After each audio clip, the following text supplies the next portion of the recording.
საქართველოს სპორტის მინისტრმა შალვა გოგოლაძემ ლეგენდარულ ქართველ თხილამურებით ტრამპლინიდან მკდომელს კობა წაქაძეს 91 წლის იუბილე მიულოცა. მინისტრმა ვეტერან სპორტსმენს ქართული სათხილამურო სპორტის განვითარებაში შეტანილი განსაკუთრებული წვლილისთვის მადლობა გადაუხადა. კობა წაქაძე 4 ოლიმპიადის მონაწილეა, მან საბჭოთა კავშირის ჩემპიონობა 6-ჯერ იზეიმა და 3-ჯერ საბჭოთა კავშირის თასის მფლობელი გახდა. კარიერის განმავლობაში მან 54 შეჯიბრებაში გაიმარჯვა. კობა წაქაძე სპორტის დამსახურებული ოსტატი და ღირსების ორდენის კავალერია.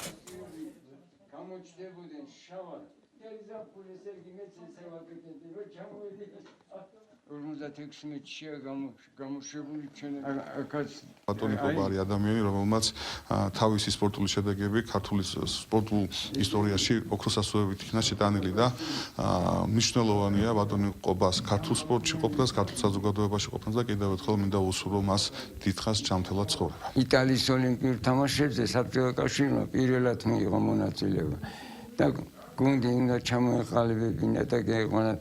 გამიმართლა გეცვალე და ესე იგი შეჯიბრებიც მოვიგე და იქიდან დავრჩის 74 წლამდე საბჭოთა კავშირის ნაკრებში. გავიარე 4 ოლიმპიადა, 5 მსოფლიო პირველობა და მაქვს 176 საერთო შეჯიბრზე გამოსვლა. ჩვენთვის ძალიან მნიშვნელოვანია ადგილობრივებისთვის, რომ თვით მინისტრი ბატონი შალვა გოგოლაძე მოადგილესთან ერთად, ირაკლი მეძმარიაშვილთან ერთად ჩამოვიდა. მადლობა გადაუხადა მისი ღვაწლისთვის. მისი სახელი ოქროს ასოებით არის შეტანილი საქართველოს სათხილამურო სპორტის ისტორიაში.